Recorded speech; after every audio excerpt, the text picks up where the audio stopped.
Hey Brickmaniacs, welcome back to another Friday SitRep. We got another awesome rundown for you, including a couple of new pre-orders, 2 new minifigs, and of course our new releases. So yeah, let's start with the brand new stuff. First of all, the one up on the turntable there, Yes. that is the Titan II Gemini launch vehicle. Pretty incredible story behind that kit, and also pretty incredible for Amanda and Camera Guy because it's their first BKM build. Yeah, it's super exciting that just kind of incorporating some people that have been in the crew for quite a while. Now they're actually seeing a kit produced by them. So Which Space Race would make some sense because kind of natural passions line up there. So this is a cool lineup. Obviously in a little bit different scale than that 135th, but I think my favorite thing that I just got to point out is that that trophy scale minifig statuette. it's got to be one of the more detailed one that is Designed by out Slam. there. Yes. Yeah, Slam did a nice job on that. Fantastic. So the other thing I like about this, if you want to demonstrate a little bit, is that despite being an excellent display model, it also has some cool miniaturized functions, like Some the miniaturized functions. actual All right, let's do capsule at the this. top.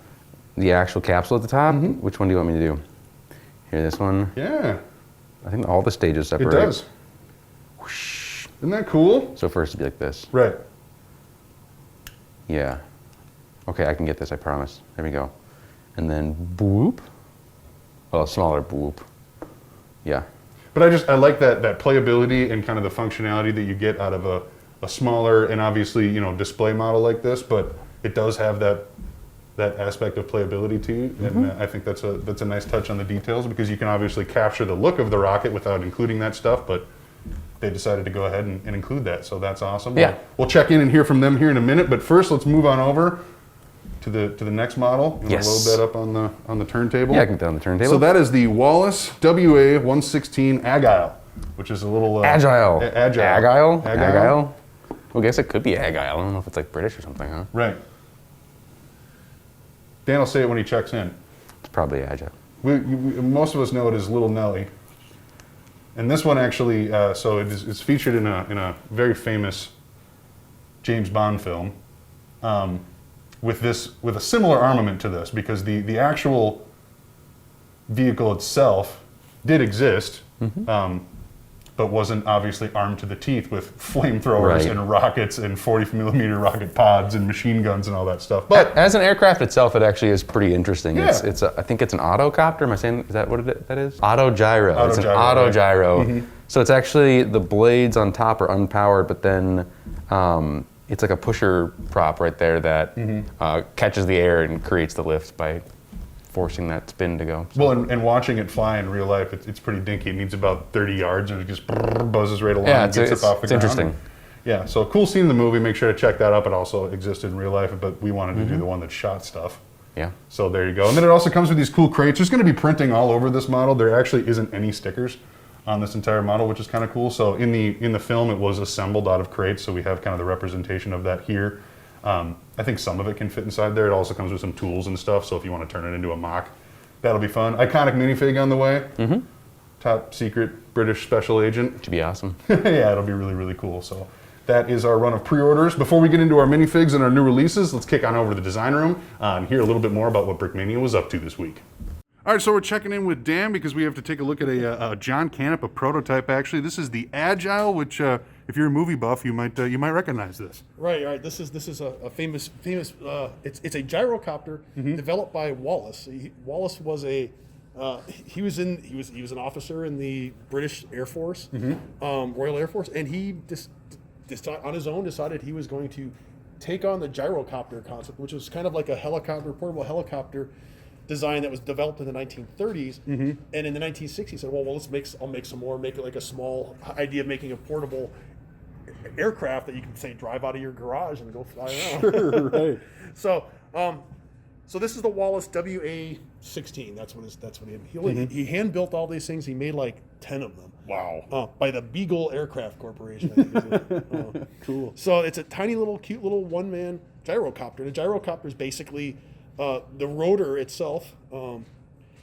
It actually keeps you up in the air by the rotary action. I'm not sure how it works. It's kind of magic.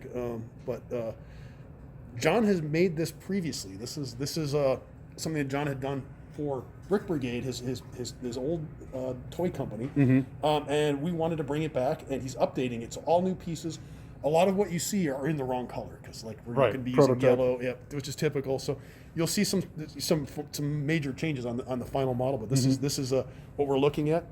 In the movie that this was famously appeared in, our hero had to actually like put this thing together and put all the weapons Oh, on. sure. It's like a build-a-copter. So that's what John made. He made the boxes that, like in the movie, he's got to take all the weapons out and put them on the airframe itself.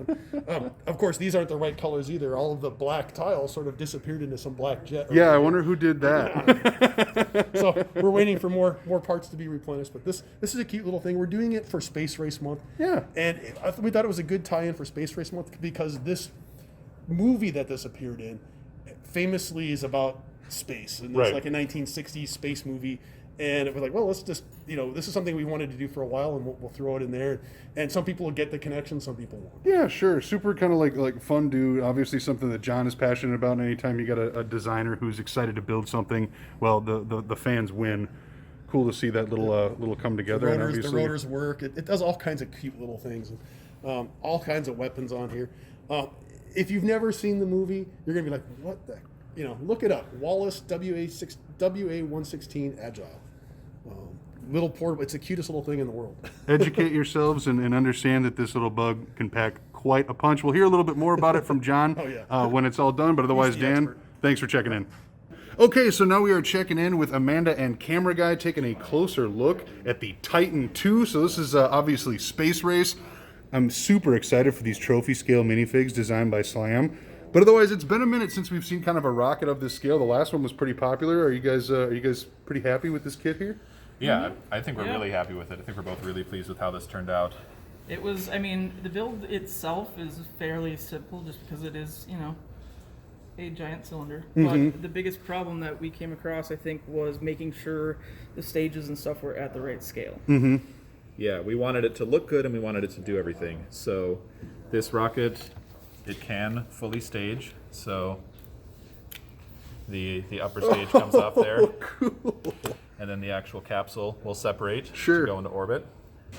And this will be printed, obviously, the sides. Yes, this is missing an awful lot of UV printing that's going to make it look really sharp. Slam did some All these are excellent gonna have printing. job with the artwork. These trophy figures down here, they're going to be perfect caliber trophy figures. Yes, exactly. Just about the coolest thing I've ever seen. totally. The test prints coming out from that. I cannot wait for you guys to see what that looks like. The most detailed trophy scale figures in existence today. That is so cool. It's really awesome how you guys captured the actual functions while working within the scale. So there you have it, the Titan II prototype, available now for Space Race Month. Get them while they last. All right, so that was a little closer look at our 2 new pre-orders. Make sure to get those online, brickmania.com right now. We also have 2 new minifigures and our new releases, which there are still some copies of available online, so make sure to check those out. Let's start with the Desert Rat, because 1941, the theme is going strong. Absolutely. Yeah, Desert Rat. So this is kind of a adaptation of some previous artwork that I've done with some obvious new additions and some updates to that artwork as well. So it's kind of just the next evolution, I guess, of this Desert Rat minifigure. Sure. The newest addition would be those leg wraps, probably. So that's kind of more of a World War I issued thing, but then they wrap it around their socks to kind of keep that sand out, around their boots and socks to keep the sand out. Shorts going with that printing all the way around the legs in that flesh tone to represent the shorts. Again, kind of iconic of those desert rats when you're in that incredibly desert hot environment, right? Wear some shorts. Yeah, wear some shorts, I guess. Rolled up sleeves again with the arm printing on, and that's the side and the tops and the back of the arms to represent, again, pushed up sleeves, same kind of thing as the shorts. You just want to be as cool as possible out in the desert. British ammo pouches around the front with that, with the web gear to go with that as well. Paired with the SMLE. Perfect caliber, which we also have some stock of online. Yeah. And the final addition would probably just be that really awesome printed Brody helmet strap on top. Not necessarily the most common. They probably would be wearing it around their chin more often than not. But occasionally you would see it in this configuration, just kind of tucked out of the way there. Yeah, good excuse to add printing on top of that. Exactly. And it's just adding a little bit of variety. Not every single one of your guys is going to have that going on. So. Sure. Yeah, so that is the Desert Rat. Awesome. Moving Next on from there, we also have the Wake Island Marine because we keep Landon locked up all day designing minifigures. That's so fun, 2 man. a week. It's all good. So I guess right off the bat is the color shifting going on. Sort of a very, I thought, unique uniform, early war U.S. The Marines, obviously. And this would be the configuration that you'd see them, I guess, during the Wake Island. Right. In combat, the gear might be varied a little bit, but this is kind of some source imageries that I saw. Simple configuration. You got you had the cartridge belt going around. They actually had a tie, which was, that's standard issue, but as combat went on, that was quickly kind of put on the wayside. Sure. But you would see some pictures of them wearing their ties. The color shifting again, a little bit of a kind of a mustard color on those trousers, and then a light sort of olive on that that button-up shirt there. Just lots of just subtle colors across the whole thing that I spent a lot of time going back and forth with Evan in customer service. He's a history buff, and he had lots of great source imagery and some actual pieces and stuff, in fact, to go kind of base this artwork off of. So really trying to dial in that color to just the highest level of detail as possible. Well, the two-tone tan is kind of interesting because it doesn't really match, especially when you look at the colorized source imagery. And so trying to capture that so is it same color torso and legs? Or So that's starting out with a regular Lego tan torso, Lego tan legs, and that's a good example of this color shifting. How we can get pretty cool. Kind of two completely different subtle tones, I guess. And then the pouches and the gaugers that's like a whole nother, that's like a third tint going on there. Sure. So pairs well with that 1903 Perfect Caliber. Make sure to pick up some of those. Are they in stock? I don't know. Yes, if they're in stock. Perfect Caliber stock varies. We're trying to get some stuff back. I know for a fact that one's back on Monday, Right on. if it's not in stock right now. And then obviously we have coming up next Friday some newer Perfect Calibers that would also work with this. So pick up your figures now, and then we'll let you know when the Perfect Calibers are on the way. We just only have so much production space. Sure. I guess the final note would be that helmet strap, and that's starting on the very side of the head, so it's actually wrapping around under the chin, then going up the other side. It's not the band helmet. Yeah, it's not just like straight in the front of the face, which is like we've sort of done that in the past, but You have to. I mean, it is one print versus. yeah, this is more than one print going on there to get that to work. So quite a bit of back and forth with the printers, lots of dialing in our process to make this available for you guys. So it's one thing to get one figure nice. When we're making a couple hundred, that's a whole different ball game. Right, exactly. Yes, mass production indeed. So that's a cool little lineup, man. Thanks for sharing. Yeah. 2 new minifigures in the new releases this week. That's pretty awesome. So make sure to scoop those up. I'm sure they won't last long. All right, let's pop the Hellcat up there first. Sure. The Wildcat, excuse me. So this is done by Brennan. Love Navy aircraft, so I'm a big fan of this, and obviously it continues our Wake Island theme. This is also done after the squadron that was based at Wake Island. So if you're preparing a mock for our 1941 mock contest, which is coming up after the Vietnam mock contest, all of these things would be good to have in your inventory for a Wake Island mock, which would be pretty cool to see. So these guys did some crazy stuff and faced some immense odds, and then it still didn't really work out in their favor, unfortunately, but a pretty incredible story and a really cool kit to go with it. Love the colors. I like the way those machine guns are integrated into the wings. Difficult capturing that kind of stubby, fat fuselage with those with the way that landing gear works in the front, so good job in that regard. Just all around a pretty solid kit. A subtle detail that I really appreciate would be that gun sight. I don't know if you can get that right in there. Which way? Yeah. So that picks up the light pretty nice. And it's kind of simulating that reflected light onto the back of that. It's like a two pane glass kind of thing. Right. It's funny, it's the rollerblade wheels in there that actually kind of represent the little dials on there. So little subtle detail that I appreciated. Yeah, I think that's Brennan cool. came up with. Combination of printing and stickers on this kit, just because there's a lot of cross-element stuff. I love the brick built tail. Yes. And like I said, there is still some available at brickmania.com, so make sure to go pick them up. Also still available, Mary Wilson's Hago. And I'll flop these out quick. Bam. I love this little thing. Now it's all printed up. Got the designer's desk all shot. So we'll hear about that pretty soon. Got our updated Japanese tanker. Yeah, I was very happy to be able to take a crack at designing some Japanese tankers for this. So they turned out nice. They'll go with the kit really well. Also, that printing on the front there. Let's see if you can get a shot of that. Yeah, it looks really, really good. Yeah. So I like what she did kind of to the chassis of the tank too, captured that round a little bit moving up there. Some nice updates brought to this. This is one of those models that hadn't been done for quite a while too, so cool to see those updates come to fruition. And like we'd said in the designer's desk and in the past too, it's been a minute since we've had some of that stuff represented in the Brickmania arsenal, so we always get to it eventually. Just gotta have the right time. So there you have it. That is the rundown for this Friday. Plenty available. All 4 new releases available at brickmania.com. That's pretty sweet because usually the pre-orders have been sold out, so that's nice. I think it's because we made double batches of each of these.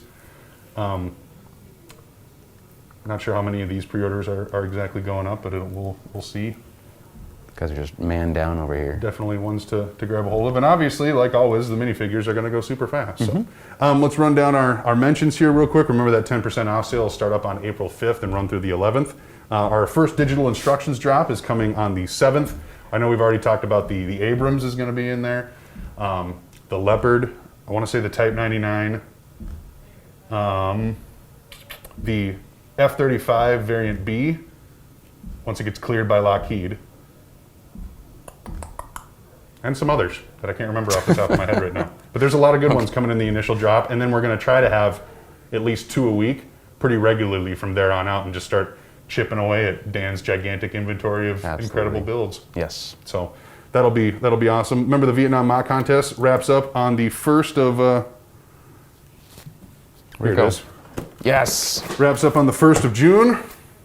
Win this, the Swift Boat, which is an awesome kit that comes with an epic crew and fits very well with that Vietnam theme. So if you enjoy building and maybe you didn't get a chance to pick up this kit, build an awesome mock and you have a chance to own the Swift Boat. Yeah, I had some people message me about that, and there's some excitement for this. So. I mean, the minifigs alone, man. That's cool. And not only that, but it's practically a playset in itself with how detailed and how much printing and stuff is going on there. So very, very cool prize. Remember, the due date for submission there is the 1st of June. And then finally, June 10th through 12th of next year, 2022, come hang out with us at World War Brick, bring your builds, do some displays, or just pick up a day pass and come check out the cool builds, etc. But either way, find yourself in Minneapolis when everything is all safe and sound, hopefully, and we can party it up. Absolutely. Ooh, yeah. That's all I got. Anything else you want to mention? It's cool seeing Dan working hard on the Make an Island build. Yeah. So there was a little bit of a pause there, but now he's back at it. Mary's helping him out. So there's been some cool progression going on this week, and that'll be awesome to have at that next World War Brick. So that's what, for sure, ready by then, if not sooner than that, is what he's shooting for. Yeah, we're getting ready to get all that together. Obviously, plank owners are excited because they'll get to see their name in printing on the side of that bad boy once it gets all completed and built up. So, and then obviously because we've had COVID and regular delays, we've extended all those discounts. So if you were a plank owner way back at the beginning of everything, you've probably gotten more than your money's worth at this point because the circumstances have just continued the expansion of that. So nothing wrong with a little continued savings. And yeah, we'll see what happens. World War Brick 2022. I'm excited to see all the faces in awe of the Make an Island. Right. Man, and the amount of stuff that's going to be on there. So I think it's like 3 LCACs inside, a couple of Vipers. Maybe full deck crew is what we're going to shoot for. That's going to be probably several hundred minifigures, I'm thinking. So yeah. You're going to have to shut down production just to get everything printed and ready for that. Just kidding. We won't do something that crazy. Maybe a little bit. Skim off the top. Yeah, who knows? Who knows what you got to do to get that stuff done. It'll be so much fun to have it come together, though, and we want to make sure you guys get to see it, and we'll share it with you. It sounds like we're going to be at least having some sort of representation at Nebraska Brick Days in Omaha, or near Omaha, but actually in Iowa. It's a weird show. But whatever. That's one of the things that you guys like to regularly check out. It sounds like we're going to have some sort of present there. We haven't gotten a complete confirmation yet from Dan, but that should be fun. Brickmania gets back out on the road after so long. So that's all I got. That's all I got. All right, we'll see you on Monday.